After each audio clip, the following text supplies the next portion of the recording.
Good morning to all my students. आज हम आपको क्लास 6 हिंदी फर्स्ट चैप्टर 15 बुद्धि का उचित प्रयोग नामक चैप्टर के बारे में बताएंगे।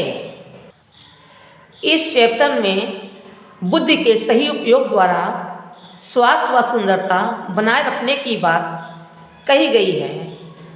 इस चैप्टर रीडिंग करते समय मैंने जिन शब्दों को अंडरलाइन किया है उसे आप भी अंडरलाइन करेंगे। चैप्टर 15 बुद्धि का उचित उपयोग। परीक्षात्मक प्रश्न। बुद्धिमान किसे कहते हैं? मूर्ख किसे कहते हैं? समाज को बुद्धिमानों से लाभ है या मूर्खों से? प्रतिबिंब। पाठ के माध्यम से बालकों को बुद्धि का उचित उपयोग करने के लिए प्रेरित करना। परिकल्पना। लोग किस किस प्रकार से बुद्धि को उचित व अनुचित रीति से काम में लाते हैं? विचारिए। आपका स्वास्थ्य उत्तम है, आपकी वेशभूषा उत्तम है, आपका निवास स्थान उत्तम है और आप शिष्टाचार के प्राथमिक नियम भी नहीं जानते।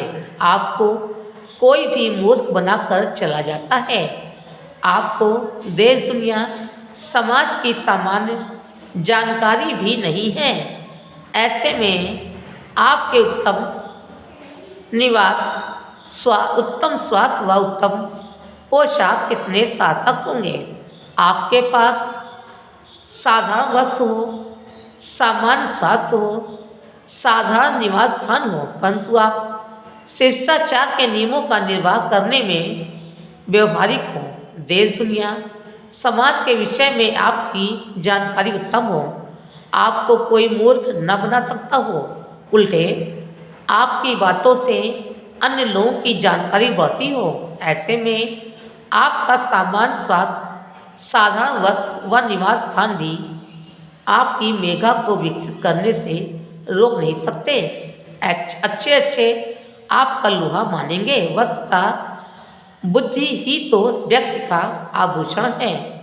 आपके शरीर की सुंदरता व वेशभूषा से बढ़कर आपकी बुद्धि का मूल्य है। जैसे कालिदास, तेनालीराम, बीरबल, इन लोगों की बुद्धि का लोहा सभी ने माना है। यूँ तो बुद्धि जन्म से ही मिलती है, परंतु उसका विकास करना मनुष्य के हाथ में है। कुछ लोग अपने मस्तिष्क के दरवाजे बंद रखते हैं। वे संसार में किसी प्रकार के ज्ञान को पाने की ललक नहीं रखते। उन्हें ज्ञान पाने की दिशा में सर्वथा आलसी रहते देखा जा सकता है। वे किसी काम में न तो बुद्धि लड़ाते हैं और न ही इसकी आवश्यकता समझते हैं। ऐसे लोग आपको अपने आसपास ही मिल जाएंगे। बुद्धि में आप जैसा परिवर्तन कर सकते हैं। कोई आदमी बुद्धिमान है या बुद्धू, यह बात उसके कार्यों से जानी जा सकती है। अपने कार्यों और व्यवहारों से मनुष्य बुद्धिमान अथवा मूर्ख कहलाता है। जन्म से मिली बुद्धि तो एक चीज है, एक बीज है। उसका विकास करना मनुष्य के हाथ में है। जब मनुष्य किसी काम को करना चाहता है तो बुद्धि उसे काम करने का उचित ढंग बताती है। जो लोग बुद्धिहीन होते हैं वे प्रारंभ से ही कार्य को बिगाड़ देते हैं। उनमें कार्य प्रारंभ करने की उचित रीति बताने वाला तत्व अनुपस्थित हो जाता है। जिसमें बुद्धि की जितनी तीव्रता है वह उतना ही अधिक बुद्धिमान माना जाता है। चिकित्सक, इंजीनियर, अध्यापिका, वैज्ञानिक, वक्ता, पायलट। विशेष बुद्धि बल से किए जाने वाले विभिन्न कार्य। आपको अमुक दिन अनेक कार्य करने हैं। कौन सा काम कितना जरूरी है, किसे कितनी प्राथमिकता देनी है, यह तय करना होता है। इसे कौन तय करता है? आपकी बुद्धि। उस कार्य को करने की रीति क्या होगी, आपको यह बताती है आपकी बुद्धि। आपके सहायक लोगों के नाम सोचिए, अपने सहायक लोगों के नाम सोचिए। काम को पूरा करने के साधनों पर विचार कीजिए। किन वस्तुओं को एकत्र करने में आपको कार्य पूरा करने में सहायता मिलेगी, यह भी विचार कीजिए। जानिए, सोचने का सारा कार्य बुद्धि ही करती है और कार्य को सरल करने की दिशा में उन्मुख रहती है। बुद्धि समाज में मेल जोल बढ़ाना सिखाती है। बुद्धि समय, धन और शक्ति को बचाने के सुझाव देती है। केवल काम करना तो बोझ ढोना है, बुद्धि लगाकर बोझ ढोना भी काम को कला की रीति से करना है। मस्तिष्क यदि तेजी से कार्यों और परिस्थितियों के सार को नहीं समझ पाता तो इससे व्यक्ति और उसकी बुद्धि की सुस्ती का पता चलता है। यदि अपने काम के लिए बुद्धि को जगाकर तैयार नहीं कर लेते तो वह सोई रहती है। यदि जाग भी जाए तो ढीली ढाली रहेगी। फिर यदि आप काम करेंगे तो उस काम में अनेक कमियां होंगी, कई जगह आपसे भूलें भी होंगी। जब यह कहा जाता है कि बुद्धि से काम लीजिए, इसका अभिप्राय है पूर्ण रूप से सचेत होकर कार्य कीजिए। कार्य प्रारंभ करने के साथ ही कार्य के अंत और संभावित परिणाम भी स्वतः आपके संज्ञान में आ जाना चाहिए। बुद्धि दूर तक देखती है, वह आने वाली कठिनाइयों और संभावनाओं को दूर से भाप लेती है और कठिनाइयों का उपचार खोज लेती है। क्या आप उचित रीति से कार्य करते हैं? क्या आप ध्यान और धैर्य से कार्य करते हैं? क्या आप सावधानी से और विनयपूर्वक कार्य करते हैं? क्या आप संपूर्ण विचार प्रक्रिया जागृत रखते हुए कार्य करते हैं? क्या आप शांत प्रसन्नचित्त हो ईमानदारी से कार्य करते हैं? यदि ऐसा सब है तो आप बुद्धिमान हैं, अन्यथा आपको अपने दोष दूर करके बुद्धिमान बनना होगा।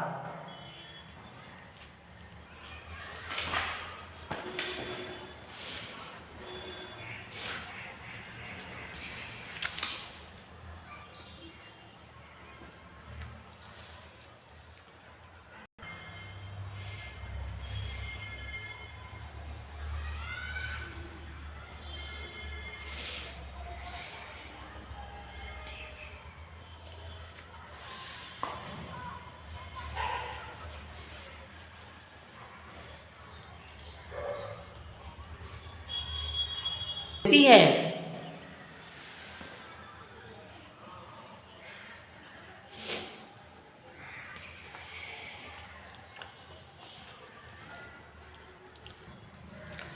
इस प्रकार यदि आप शांत प्रसन्नचित्त एवं ईमानदारी से कार्य करते हैं तो आप बुद्धिमान कहलाएंगे, अन्यथा आपको अपने दोष दूर करके स्वयं बुद्धिमान बनना होगा।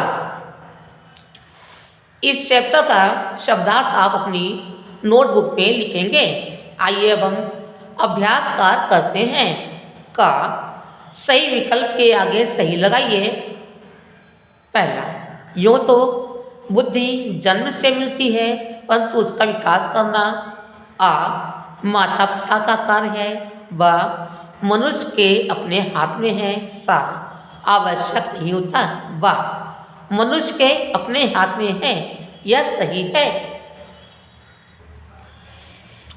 दूसरा, जब मनुष्य कोई काम करता है तो बुद्धि उसे कार्य करते रहने को कहती है, उसे बुद्धि का विकास करने का अवसर मिलता है, बुद्धि उसे कार्य करने का उचित ढंग बतलाती है, बुद्धि उसे कार्य करने का उचित ढंग बतलाती है, यह सही है। तीसरा, जब यह कहा जाता है कि बुद्धि से काम लीजिए इसका अभिप्राय है आ सचेत होकर कार्य कीजिए, बा पूर्ण रूप से सचेत होकर कार्य कीजिए, सा स्वेच्छा से कार्य कीजिए, वा पूर्ण रूप से सचेत होकर कार्य कीजिए। यह सही है। खा उपयुक्त शब्द चुनकर रिक्त स्थान भरिए। पहला, बुद्धिमान व्यक्ति डैश विचार कर कार्य करता है बुद्धिमत्तापूर्वक, बा डैश लगाकर कार्य करना ही कार्य को कला का रूप देना है बुद्धि। तीसरा, किसी से बात बिगाड़ लेना डैश है बुद्धिपन। चौथा, अपने कार्यों और व्यवहारों से ही कोई बुद्धिमान या डैश कहलाता है मूर्ख। गा सही कथन के सामने सही तथा गलत के सामने गलत लगाइए। पहला, उत्तम स्वास्थ्य उत्तम बुद्धि का परिचायक है, ये गलत है। दूसरा, जो धनी है वही बुद्धिमान है, ये भी गलत है। तीसरा, जो कार्यों को विचारते ही उसके करने की रीति व अन्य संभावनाओं को समझ जाता है उसे बुद्धिमान कहा जाता है, ये सही है। चौथा, जो केवल शांत प्रसन्नचित हो ईमानदारी से कार्य करने वाला ही बुद्धि का सदुपयोग कर पाता है, ये सही है। गा रेखा खींचकर परस्पर संबद्ध वाक्यांशों का सुमेल कीजिए। पहला, आपके शरीर की सुंदरता व वेशभूषा से बढ़कर आपकी बुद्धि का मूल्य है। दूसरा, आपकी बुद्धि समाज में मेल जोल बढ़ाना सिखाती है। तीसरा, बुद्धि आने वाली कठिनाइयों और संभावनाओं को भांप लेती है। चौथा, बुद्धि कठिनाइयों में भी मार्ग खोज लेती है। पांचवा, बुद्धि समय धन और शक्ति को बचाने का सुझाव देती है। इस चैप्टर के प्रश्नोत्तर की फ़ोटो आपको होमवर्क में दे दी जाएगी। आज की कक्षा बस इतना ही। धन्यवाद।